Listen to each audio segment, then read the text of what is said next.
Bom dia a todos. Eu sou Saulo, sou fellow da Neurologia Vascular da Unifesp de 2022 e vou apresentar esse tema, moia-moia, tanto síndrome como a doença. Peço desculpa pela desconfiguração, tentei minimizar, mas aconteceu em algumas situações. Então, vamos começar com um caso clínico. Um caso clínico que a gente já tinha apresentado nas últimas semanas, mas é uma mulher de 34 anos, com história de cefaleia, afasia e dormência à direita recorrente, intermitente, dos últimos 3 meses. No exame, antes disso, ela tem de antecedentes hipertensão e obesidade grau 3, e o exame clínico neurológico da admissão, ela apresentava uma afasia motora discreta, com hemiparesia também discreta à direita. Os exames de neuroimagem de admissão, a tomografia mostrou apenas essa hipodensidade em giro pré-central à esquerda, e depois, com a ressonância, a gente vê esse hipersinal nesse território de fronteira vascular apresentado nesses cortes mais altos no flare, no corte axial. Prosseguindo a investigação etiológica, foi feito um estudo de vasos com ressonância que mostrou esse padrão visto aí de estenose de carótida interna intracraniana e dos seus principais ramos seus segmentos proximais. E aí entra a nossa discussão. Isso encaixa em quais as condições? É uma doença, é uma síndrome de moia-moia, é outra condição? Então, essa foi uma breve introdução. A nossa agenda hoje vai ser falar um pouco a introdução, epidemiologia dessas condições, etiopatogenia, apresentação clínica, diagnóstico, tratamento e prognóstico. Bom, primeiro vamos começar para entender o que é cada uma dessas condições. A moia-moia, o termo isolado moia-moia, é um termo usado para descrever uma condição cerebrovascular progressiva crônica, caracterizada por estenose de grandes artérias intracranianas, caracteristicamente carótida interna distal e os seus ramos proximais, cerebral média, cerebral anterior, podendo envolver a circulação posterior, cerebral posterior, no caso da síndrome, como a gente vai ver, e o consequente desenvolvimento secundário de colaterais proeminentes nos pequenos vasos, que vai dar esse padrão que a gente conhece do moia-moia, que inclusive é um termo traduzido do japonês, moia-moia, que é uma nuvem de fumaça no ar. E essa apresentação é bem característica do exame consagrado, que é o exame de angiografia digital. Com a progressão da doença, essa sobrecarga de pressão vai levar tanto a manifestações isquêmicas quanto hemorrágicas. Bom, para entender melhor esses termos, vamos então tentar diferenciar o que é doença e o que é síndrome. A doença vai se referir a pacientes com esses achados angiográficos de moia-moia, que pode até ter suscetibilidade genética, mas sem condições associadas às características que a gente vai conhecer. Essa condição, também por essa característica, é chamada de doença de moia-moia primária ou idiopática. E também é usado o termo por oclusão primária do polígono de Reed. A síndrome de moia-moia, por sua vez, também tem essas características na angiografia, porém, ela vai ter uma condição médica associada, geralmente conhecida. Ela também é chamada de forma secundária, fenômeno de moia-moia, moia-moia angiográfico ou quase doença de moia-moia. Em termos de epidemiologia, é uma doença, principalmente a doença de moia-moia, ela tem uma incidência, uma prevalência muito grande na região do leste asiático, principalmente Japão, Coreia do Sul e China, já que, ao passo que a síndrome parece predominar mais nos países ocidentais. A gente vai ter uma incidência anual no Japão em torno de 0,35 a 0,94 por 100 mil habitantes. com a prevalência de chegando até 10 por 100 mil habitantes, nesse país do leste asiático, com uma leve predominância feminina de 1,9 para 1, e uma história familiar de até 12% em pacientes japoneses. Então, que nos mostra que realmente a doença em si, de moia-moia, parece ter algum grau de suscetibilidade genética. Nos Estados Unidos, a incidência é um pouco menor, apresentando, segundo o estudo, 0,57 por 100 mil habitantes. E ainda falando do Japão, a relação entre doença e síndrome é 10 vezes maior na doença do que na síndrome de moia-moia. Em termos de epidemiologia também, essas duas condições ocorrem tanto em crianças como no adulto, e quando comparado a adultos, a apresentação infantil é incomum. Aqui temos um trabalho publicado em 2019 na Stroke, com registro de dados nacionais do Japão, que mostra, em cerca de 2.500 pacientes, uma distribuição de acometimento de curva bimodal. Primeiro, a gente tem um pico em torno de 5 a 9 anos, e depois a gente vai ter um segundo pico de acometimento por volta da quarta para a quinta década de vida, de 40 anos. A manifestação hemorrágica difere um pouco disso, que você vai ter esses pacientes manifestando com hemorragia cerebral, principalmente na vida adulta, em torno dos 40 anos. A manifestação isquêmica é bem parecida com aquela da apresentação geral. Um segundo trabalho também mostrando características epidemiológicas, esse já com menor número de pacientes, cerca de 800 pacientes da China, publicado em 2012, também mostrou uma distribuição parecida. Então, a gente tem um primeiro pico em torno dessa idade, de 5 a 9 anos, e depois, por volta dos 35 a 40, o segundo pico de acometimento. Um terceiro trabalho mostrou também algo muito semelhante já na Coreia do Sul. Vejam vocês que a maioria dos trabalhos grandes, com maior série de pacientes, são apresentados, são trabalhos oriundos justamente da região do leste asiático. A etiologia da doença ainda é desconhecida, mas a gente sabe que já foi identificada algumas associações genéticas, e algumas evidências sugerem que esse gene, o RNF213, no braço longo do cromossomo 17, tem uma suscetibilidade importante nessas populações orientais. E o modo de herança ainda não está estabelecido, mas tem um estudo que sugeriu que ela pode apresentar de duas maneiras, tanto com a herança de padrão autossômico dominante com penetrância incompleta, quanto com a herança poligênica. E muito se fala sobre os mecanismos epigenéticos sendo responsáveis por esse modelo de transmissão.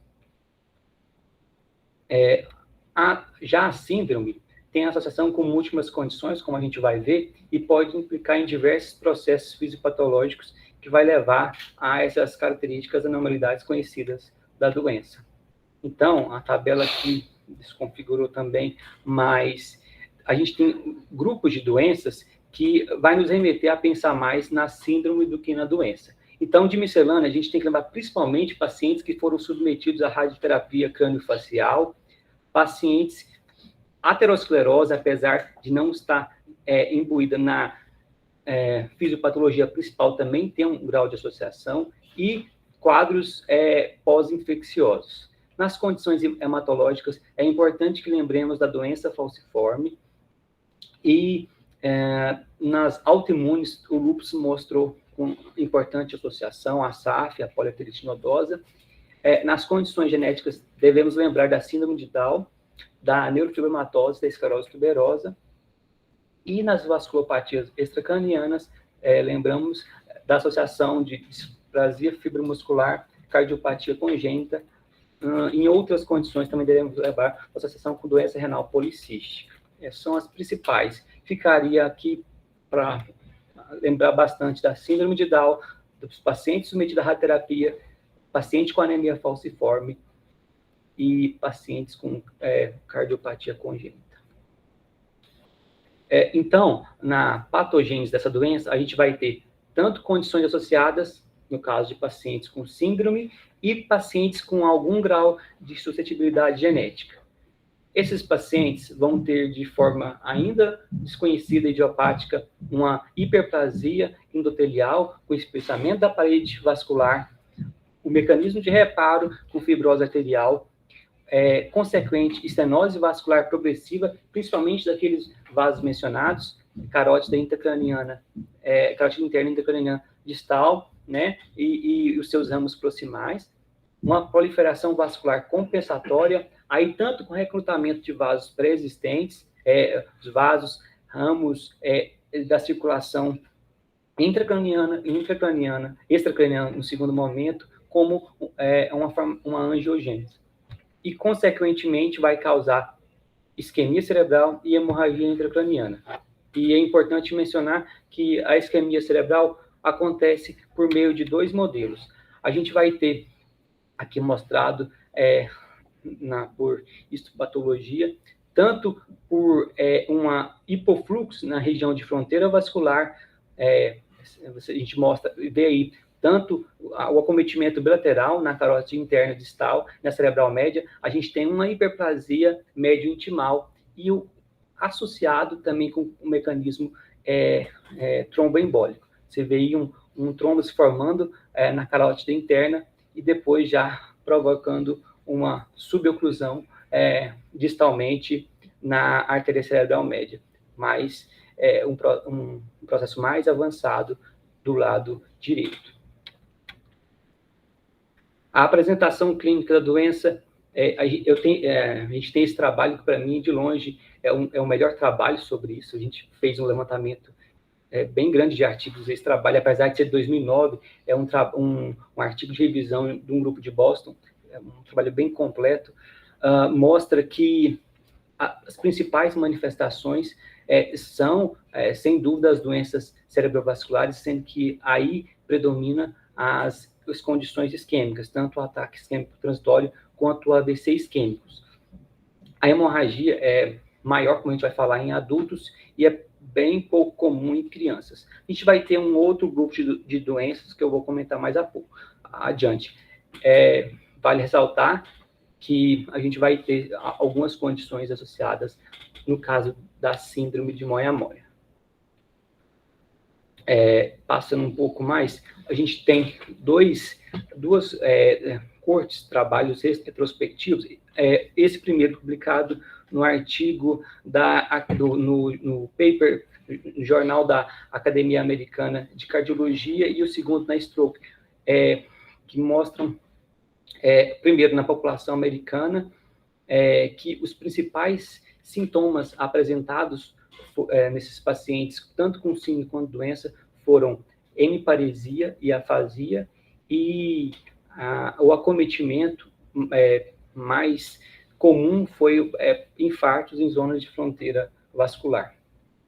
Esse primeiro trabalho teve um número maior de pacientes, cerca de 31, e nesses 31 pacientes, 60% deles tiveram manifestações isquêmicas. O segundo também, com um número menor, feito na Alemanha, com 21 pacientes, mostrou que cerca de 16 apresentaram um predomínio de manifestações também isquêmicas. Esse trabalho feito com crianças, né, população infantil, mostrou que as manifestações isquêmicas acontecem maciçamente em relação às hemorrágicas, cerca de 97%, sendo que 90% são AVC, 7% AIT e 2,5% ou menos hemorragia intracerebral.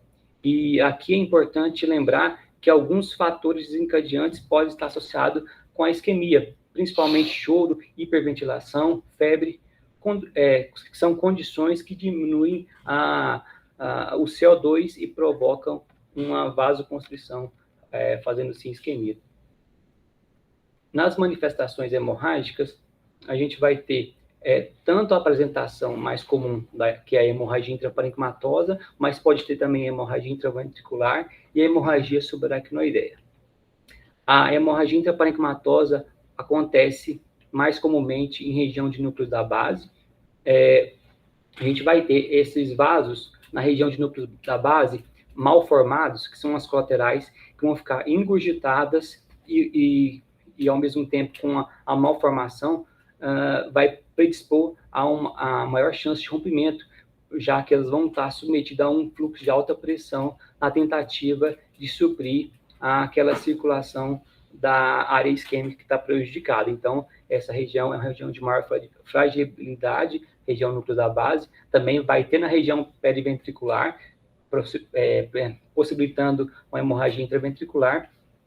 E no processo também, tanto da estenose dos vasos proximais, quanto de formação dessas colaterais, a gente vai ter a formação de aneurismas que vai possibilitar a hemorragia subaracnoide. Só que essa apresentação é uma apresentação menos comum do que a intraparenquimatosa e a intraventricular. Outras apresentações também conhecidas são as crises epilépticas. As crises epilépticas são mais comuns na população infantil. A cefaleia, aí a explicação dela é justamente o engurgitamento dos vasos meníngeos que vai provocar essa dor. E essa dor, na maioria das apresentações, vai ser uma dor com fenótipo de enxaqueca, e 63% dos pacientes com cefaleia vão se apresentar refratários ao tratamento.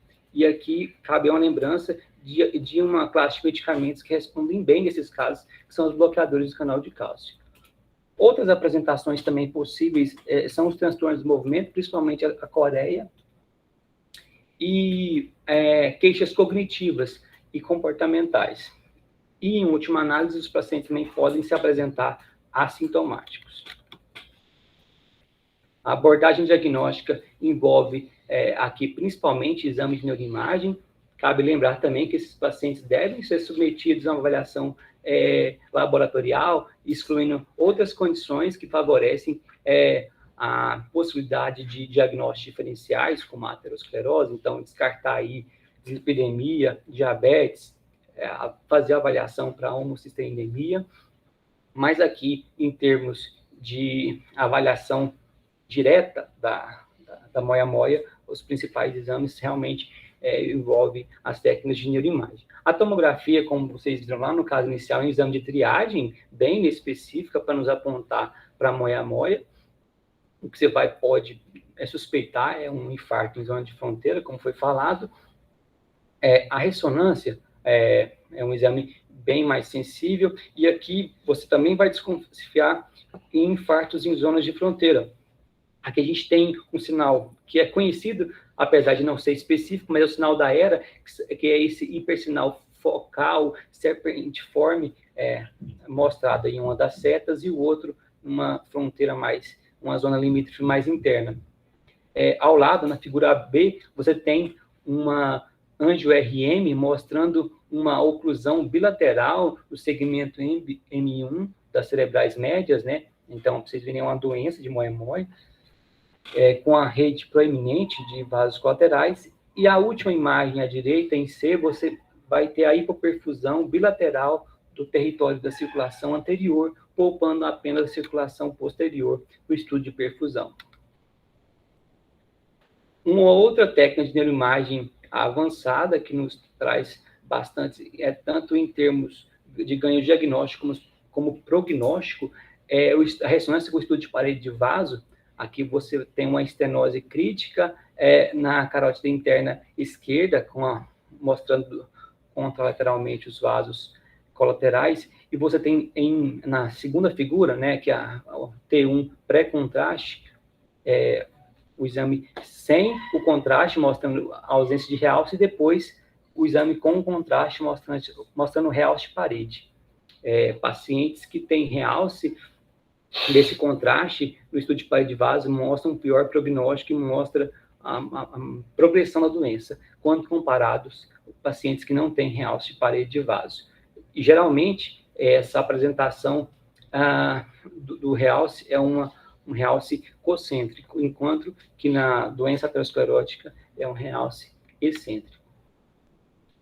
Um método adicional que pode nos ajudar também, principalmente tendo-se em vista que é um método que pode ser feito à beira-leito, é facilmente repetitivo, pode ser repetido, e um método que não tem radiação, não invasivo, é o Doppler transcraniano, principalmente para segmento follow-up desses pacientes. Então, tanto o método dedicado quanto o duplex nos ajudou bastante, tendo em vista que a gente procura a estenose focal em segmentos proximais da circulação intracraniana. Então, a gente vai ver, com a redução do diâmetro do vaso, um aumento da velocidade, se essa estenose for focal. Uma coisa que fala contra o uso desse método é que é operador dependente, pacientes podem ter janelas inacessíveis e também ele apresenta uma dificuldade na visualização de ramos distais, apesar de que nesse exame de duplex a gente conseguiu ver esses pontos brilhantes que nos apontam para a circulação colateral. Porém, o exame padrão ouro, o exame de eleição, a gente sabe que é a angiografia por subtração digital. Aqui a gente tem esse exame, tem essa paciente que apresentou uma clínica de cerebral anterior com apatia e abulia, e a gente viu uma manifestação bilateral. Aqui, essas 3 angiografias mostram uma suboclusão de carótide interna direita.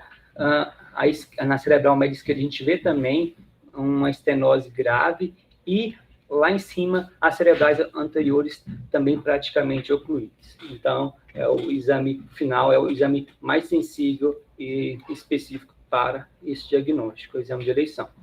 Nos critérios diagnósticos, a gente vai ter, então, 3 principais critérios que consistem em estenose e oclusão na porção terminal dos vasos proximais da circulação intracraniana, uma proliferação de redes vasculares anormais em núcleos de base, e também a ausência de fluxo, que pode ser visto no flovoide, na ressonância. E um terceiro ponto é que esses achados estejam presentes bilateralmente. Isso é mais definitivo, e se for achados laterais, são considerados como prováveis. Apesar que a gente sabe que boa parte dos pacientes com achados unilaterais vão acabar, no caso, principalmente da doença, progredindo para o acometimento bilateral. Se a gente não tiver nenhum fator associado, isso nos aponta para a doença idiopática, que é a doença de moia-moia, e se tiver aquelas condições associadas, a gente vai pensar mais em síndrome. Um outro importante score que a gente tem são a graduação da classificação de Suzuki, que é uma classificação angiográfica que varia de 1 a 6, sendo que numa a gente vai ter só um estreitamento da carótide interna, sem nenhuma rede colateral. Em 2, você vai começar a ter as colaterais ainda bem restritas. Em 3, você vai ver essa proliferação da rede da circulação intracraniana. Em 4, já vai ter na extracraniana, que vai se expandir em 5. Em 6, você vai ter uma oclusão total da carótide interna, com o consequente desaparecimento dessas redes colaterais. Isso pode ser visto de forma bem ilustrativa naquele arquivo que eu comentei, naquele artigo de revisão que eu comentei. Então, em A, você tem um exame de angiografia completamente normal. Em B, você já tem um estágio de 1 para 2, mais 2, né? Você vai ter já um afilamento da carótida interna distal, com a rede de colaterais da circulação intracraniana. Em C, você vai ter um estágio mais avançado, de 3 para 4, você já vê colaterais na circulação extracraniana, com a estenose mais avançada da carótida interna. E em D, você já tem uma oclusão da carótida interna, tendendo para o desaparecimento da rede de colaterais. Bom, o tratamento, que eu acho que foi o foco principal que nos pediram para fazer uma revisão sobre as indicações dessa condição, na fase aguda, esse tratamento deve ser voltado para a condição que esse paciente apresentou. Então, na maioria dos casos, esse paciente vai se apresentar com AVC no pronto-socorro, e o tratamento deve ser direcionado para essa condição. Então, o paciente que está dentro das janelas para as terapias de reperfusão de fase aguda deve ser submetido ao tratamento, tanto da trombólise quanto da trombectomia mecânica. No caso da apresentação com hemorragia intraparenquimatosa, a gente tem indicação de controle da pressão, das demais medidas de tratamento da hemorragia cerebral. E, infelizmente, a gente não tem um tratamento específico na fase aguda para esses pacientes, para moia-moia em si. Tem, sim, para a condição apresentada, mas não para a moia-moia em si. O tratamento da doença da síndrome de moia-moia voltado na prevenção secundária.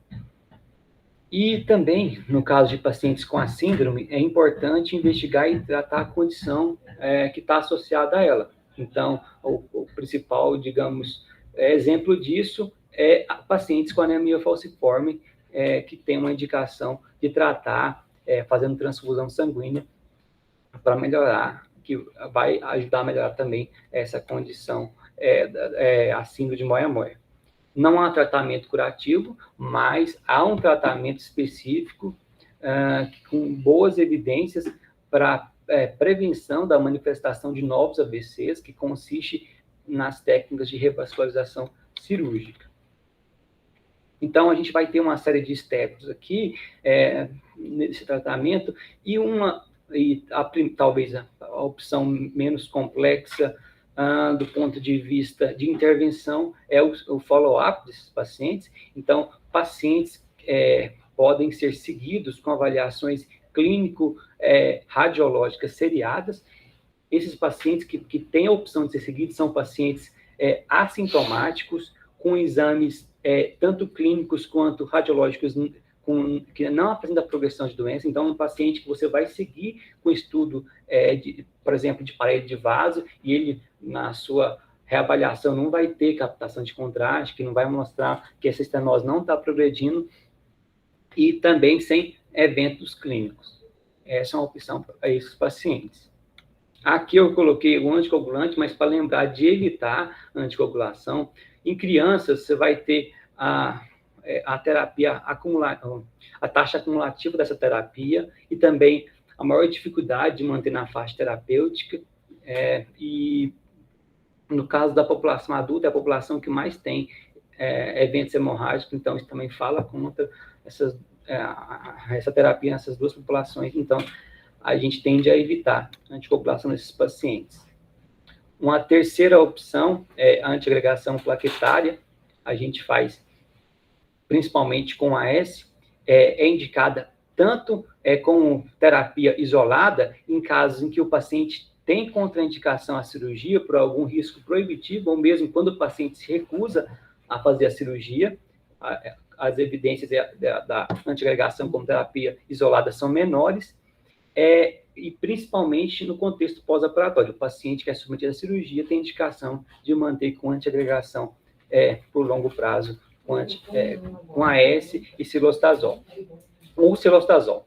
O AS é a primeira indicação. Então, esse trabalho aqui, publicado em 2017, um trabalho também japonês, mostrou que os pacientes que seguiram fazendo uso da antiagregação tiveram tanto menos eventos isquêmicos, como não tiveram complicações hemorrágicas superior ao grupo controle. Esse segundo trabalho também, uma subanálise de uma corte prospectiva japonesa, mostrou que o cilostazol, quando comparado ao clopidogrel, foi superior naqueles pacientes que, por algum motivo, não poderia fazer uso do AS. Então, esse estudo foi feito acompanhamento de cerca de 2 anos de pacientes que foram submetidos à técnica cirúrgica de revascularização e foram feitos cilostazol e clopidogrel. E depois de 2 anos, fez um exame pré, e daí 2 anos fizeram um exame com perfusão. E viu que na área de acometimento, o Ministério do Direito teve a melhora significativa nos pacientes que fizeram uso do cilostazol. Há que se criticar esse estudo, porque a maioria dos pacientes do grupo do cilostazol foram pacientes mais jovens, e os pacientes do grupo do clopidogrel foram pacientes com idade mais avançada. Além do desfecho de imagem, também foi relatado benefício nos sintomas cognitivos e comportamentais. Aqui por um lado, né? Tem a questão da fosfodiesterase que faz sentido, né? Então, acho que... O silastazol é o inibidor da FOS. Isso, então a gente sabe que tem essa questão vasodilatadora, entre aspas. Então, eu entendo a crítica da diferença da população comparada, mas, por um lado, você está achando uma coisa que fisiopatologicamente faz sentido, né? Então, é interessante, é mais um papel do silastazol negligenciado por nós. A população, que é onde tem mais pacientes dessa doença, é a população oriental, lá eles têm o uso bastante rotineiro do silastazol, né?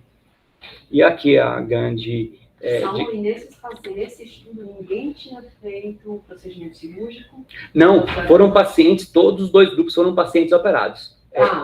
Isso, foram pacientes operados para a doença de Moyamoya. Então, assim, a cirurgia nem se discute, né? Exatamente.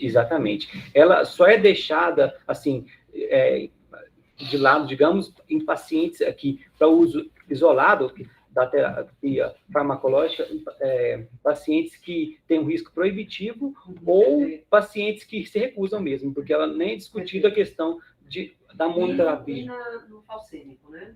E no falcêmico, isso. As evidências, já ia comentar exatamente isso, em termos da revascularização cirúrgica, as evidências maiores são trabalhos com a doença, porém, na síndrome, a gente tem menos robustez, menos pacientes para evidência, porém, também é indicado a revascularização para a síndrome, mais baseado em estudos menores, estudo de casos e série de casos. Não são trabalhos tão robustos quanto trabalhos para a doença de Moyamoya. A gente tem, então, duas técnicas aqui, a revascularização direta, no caso de pacientes sintomáticos. Então, aqueles pacientes, tanto que tem já evento clínico, um AVC, uma isquemia, uma hemorragia, ou mesmo aqueles outros sintomas, cefaleia, epilepsia, tem indicação da revascularização, ou mesmo pacientes assintomáticos, mas que em exames seriados têm uma piora progressiva das lesões. Então, esse paciente vai ser candidato à revascularização. A gente não existe nenhum trabalho a despeito de uma análise de subgrupos, de um estudo de uma meta-análise mostrar que teve um leve benefício da revascularização direta. Não existe, consagradamente, superioridade de uma técnica em relação à outra. A revascularização direta tem um benefício, digamos, a curto prazo, mais imediato, ao passo que a indireta, você vai ter um benefício mais a longo prazo. Porém, isso vai de acordo com a experiência da equipe cirúrgica local, varia também de acordo com o estudo do vaso do paciente, do vaso doador. Então, aqui a gente tem uma figura à esquerda mostrando a animação, né, que você vai fazer uma anastomose direta, um bypass de algum ramo da circulação extracraniana, que está mostrando que faz mais comum, que é a artéria temporal superficial, também em alguns casos faz com a meningia média. Você vai fazer o bypass com a artéria intracraniana, com a artéria cortical, aqui mostrando com a artéria cerebral média. À direita, a gente tem uma angiografia, mostrando com essas setinhas pretas pequenas a artéria temporal superficial, a seta preta maior, o ponto de anastomose, e as setinhas brancas mostrando o vaso intracraniano se enchendo com fluxo retrógrado. Essa técnica, apesar de ter um benefício mais imediato, ela é de muito maior grau de complexidade na realização e exige uma equipe cirúrgica bem mais treinada e com experiência. Ela expõe o paciente a um tempo cirúrgico maior e também, por consequência, a um maior risco de complicações por esse tempo prolongado.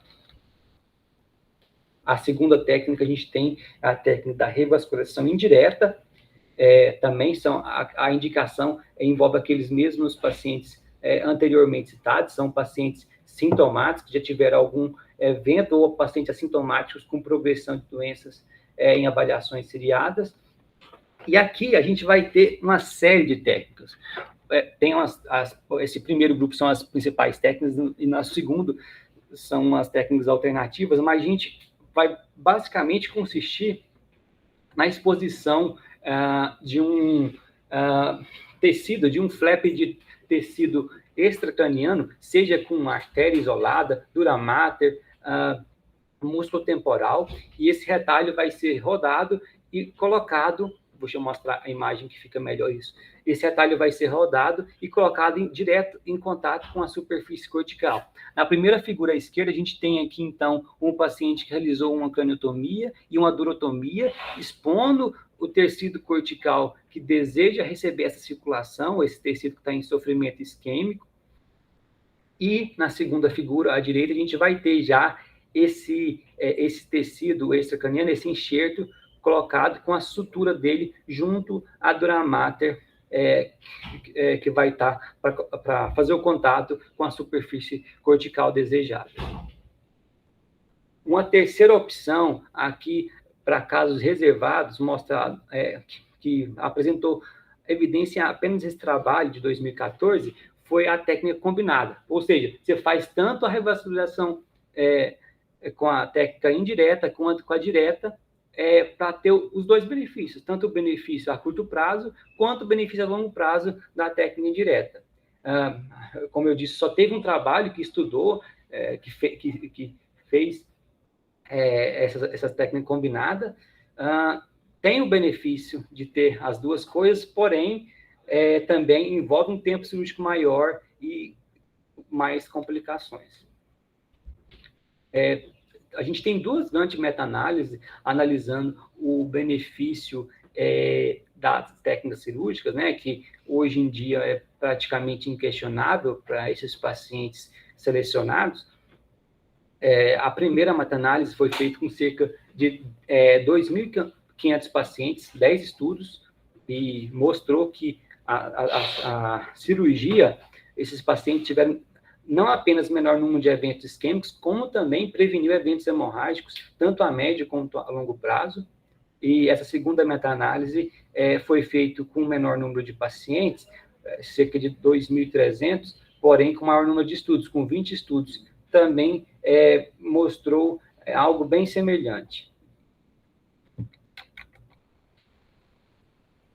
As complicações do procedimento cirúrgico, a gente dividiu em 4 grupos. A primeira complicação é o AVC perioperatório, aqui principalmente no tripé fisiopatológico da formação de trombo, quanto a modificação do fluxo sanguíneo basal da região isquêmica, quanto o hiperfluxo perioperatório. Esses pacientes que apresentam principalmente isquemia perioperatória, o tratamento é naquele mesmo manejo do tratamento do AVC conhecido. E aqui vale a importância de se evitar paciente desidratação, manter o paciente euvolêmico, evitar desequilíbrio do CO2. Então, paciente que vai ter dor, paciente que está agitado, choroso, vai ter uma redução do CO2 tecidual e vai aumentar a vasoconstrição, provocando ainda mais isquemia. Um segundo grupo de manifestação são as síndromes de hiperperfusão. Então, aquele tecido ali que está cronicamente em sofrimento vai perder a autorregulação do fluxo sanguíneo cerebral. Serão vasos colaterais que vão estar cronicamente dilatados na tentativa de compensar aquele sofrimento isquêmico ali. E quando você faz a revascularização, esse paciente vai receber uma carga, uma pressão muito grande de fluxo sanguíneo ali. E essa hipoperfusão pode provocar tanto sintomas como cefaleia, crise convulsiva, como principalmente uma complicação hemorrágica, uma hemorragia cerebral na região. O tratamento se baseia principalmente na vigilância e controle da pressão arterial peri e pós-operatório. Então, evitar aumentos acima de 140 da pressão arterial sistólica.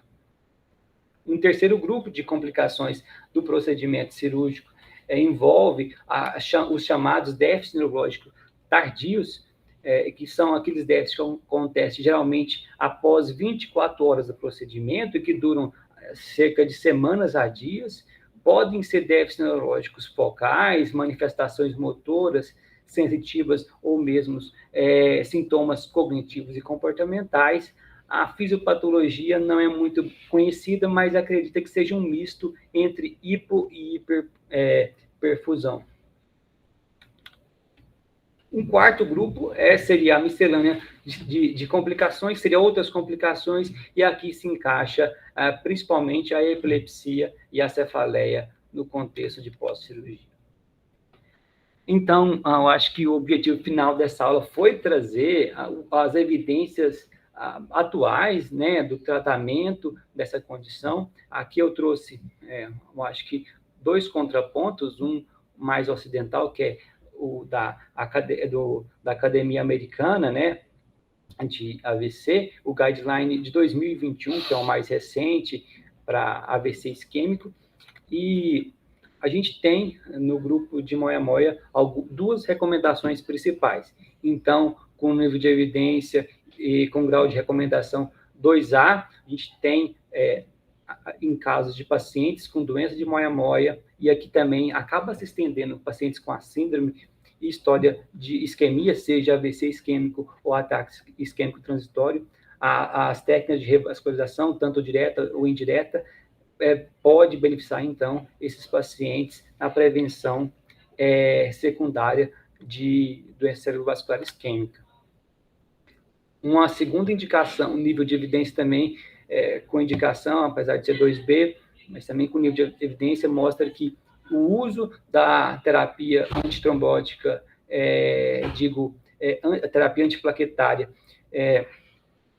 com monoterapia com aspirina, também mostrou evidência na prevenção tanto do AVC isquêmico quanto do AIT em pacientes com doença de Moyamoya. E o contraponto disso eu trouxe de uma sociedade com experiência conhecida no assunto, pela alta prevalência, a sociedade japonesa, então trouxe o guideline deles, que também é do ano passado, apesar de ser publicado esse ano, e são 3 situações que têm recomendações.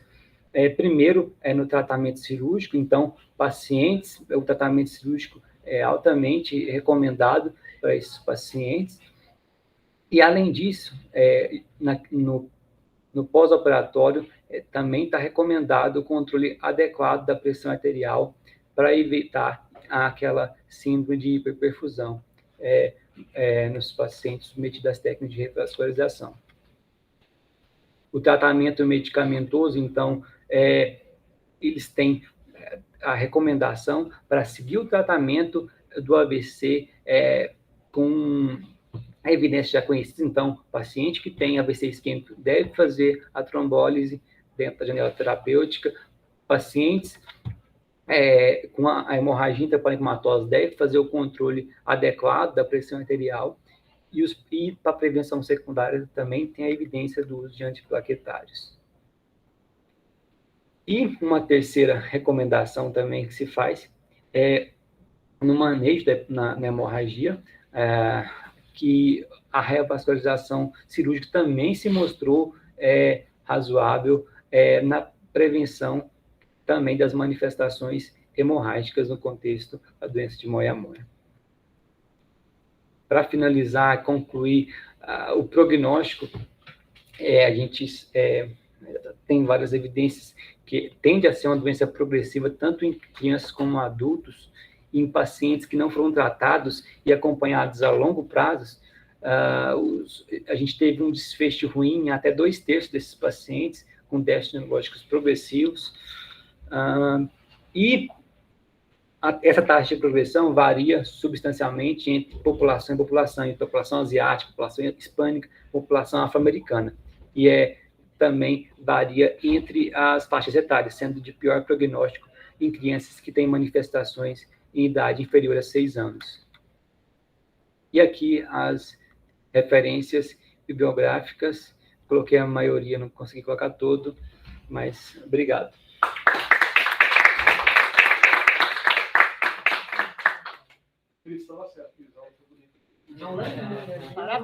Parabéns. Desculpa pela desconfiguração, inclusive, é o motivo do meu atraso. Tentei Estava corrigir. desconfigurado. Aquele slidezinho do tratamento que você foi subir, foi bem bonitinho. Obrigado. Foi o ápice do sol. Se quiser compartilhar e abrir para perguntas, É, né? isso Ver se mesmo, o pessoal é. quer perguntar algo. Deixa eu... 122 anos sobre o tema, assim. Eu poderia até não ter usado todos, mas acho que tu leu todos. Você estava bem dominando bem. Assim. Pessoal, obrigado, Eduardo. Alguém tem algum comentário, pergunta, dúvida? Se eu não souber, eu acho que os chefes vão saber. Eu tenho várias. Saulo, é um tema que, assim, eu já venho insistindo aqui que deveria ser tópico da tese de alguém, porque a gente tem uma casuística que é certamente a maior do Brasil. Vários serviços fora, com alto volume de neurologia vascular, não operam moia-moia, então vários perguntam, vocês têm um volume, assim, eu digo, bom, a gente vê pelo menos um a cada mês operado aqui, no ambulatório. Vocês veem no ambulatório, a gente tem resultados fantásticos cognitivos de paciente que realmente as famílias descrevem que mudaram completamente a vida depois que a gente avascularizou. E temos experiência com as complicações. Ano passado a gente teve uma complicação, esse ano tivemos outra, né? Então, esse outro, você acha que foi síndrome de hiperperfusão? Esse nosso último? Eu acho que sim. O paciente, o Fábio, sim. Anticoagulação. Né? Exato. Ainda tinha anticoagulação. Anticoagulação e a hiperperfusão. A hiperperfusão é que não foi direto. Assim. Exato. Então, isso fala contra. Coisa que a gente foi no mesmo hemisfério, né? Mas a não gente foi só logo. Levantou a hipótese, porque como eles cortam a subaracnoide ali para poder melhorar essa perfusão, será que ali não faz uma oligoemia, uma hiperemia relacionada a isso junto com a população foi suficiente? Porque não teve, teoricamente, a fístula direta aí para fazer, mas como a gente viu... É um caso bem particular, né? Bem, assim, o cérebro está mais amarelo, no final da cirurgia está bem mais vermelho, simplesmente porque você vai permitindo essa expansão por aquela aracnoidite, na verdade, né? Porque dá a impressão de uma aracnoidite. Então talvez seja isso mesmo. A combinação do tecido fiável com anticoagulação. E uma vasoatividade cerebral de um paciente com usuário prévio de droga que não deve ser muito saudável, vamos dizer assim. Tem vários motivos para escolher. E aqui eu percebi que sua preferência do serviço do Dr. Félix fazer terapia combinada. Eu ia perguntar, Saulo, assim, de dúvida, do que você leu da indicação de procedimento cirúrgico para o paciente falcêmico, né, que é uma população que a gente tem, porque tem um centro de alta complexidade, de hemato. Então, doutora, os trabalhos que tem, nesse caso já é de síndrome mesmo, né, tem indicação, mas o benefício é incerto, sabe? É mais por analogia com a doença, porque os trabalhos mesmo fala que tem benefício sim da revascularização, mas eles dão ênfase na transfusão sanguínea desses pacientes no tratamento da condição de base. Mas parece haver, sim, evidência em comparação com os pacientes com doença, mas são bem mais fracos no nível de evidência. Você leu alguma série específica, Saulo, de procedimento cirúrgico em falcêmico? Olha, doutora, tem principalmente em paciente com síndrome de Down e radiação. Especificamente de falciforme, eu vi mais no contexto do grupo de síndrome, mas eu posso dar uma olhada especificamente, você vai ter algum isolado de falciforme para falar para a senhora exatamente. Mas nesse contexto do grupo de doenças de síndrome, ele tem sim benefício nas séries. Agora, eu não sei se eu consegui achar um isolado só de pacientes com falciforme que mostrou esse benefício. Eu vou olhar se tem algum subgrupo de análise só de pacientes com a doença de falciforme para falar com mais propriedade. Procurando grosseiramente aqui, eu achei um de 2019, um coorte em adultos, mas é pouca literatura. Não. São poucos pacientes. Como eu disse, quem publica mais disso é o pessoal mais da região oriental e eles focam mais na doença. Eu acho que tem algumas publicações do Robert Adams, né, que é o maior pesquisador dessa parte de doença cerebrovascular em falciforme. Eu acho que ele tem uma série também. Eu vou checar. Antiga, tá vendo? Eu achei que uma relação cerebral em pacientes com anemia falciforme, 2020, uma revisão sistemática e da literatura do papel do bypass extracraniano na manifestação. Acho que vale a pena dar uma olhadinha. Vale a pena dar uma olhada, porque é uma população que a gente sempre discute, né? Se vale a pena ou não fazer. Consegue ver, doutor? Claro. Eu vou checar também nas que eu li, doutora, a respeito disso, mas eu lembro que eu li, mas foi dentro do grupo, junto com outras condições. Mas olha que interessante, ele revisou 13 artigos, eu vou ler com calma, né? Mas teoricamente muito pouca cirurgia. Então, um pouco do que a gente falou, que ele tá relatando aqui no abstract 4 pacientes, uma coisa um pouco assustadora até. A gente tem 4, certamente. Então, sempre vascularizando. Esse ano, o Félix vascularizou uma paciente da Bahia, que acabou indo para uma falcêmica, que acabou indo para DP, porque não era SUS. E a gente tem uns 2 ou 3 casos vascularizados aqui. A nossa indicação foi sempre recorrência depois de hipertransfusão. Então, o paciente está com hipertransfusão certinho, está mantendo a hemoglobina S abaixo de 30%, e recorde, tem fenômeno, a gente já indicou o procedimento em alguns casos. Com sucesso.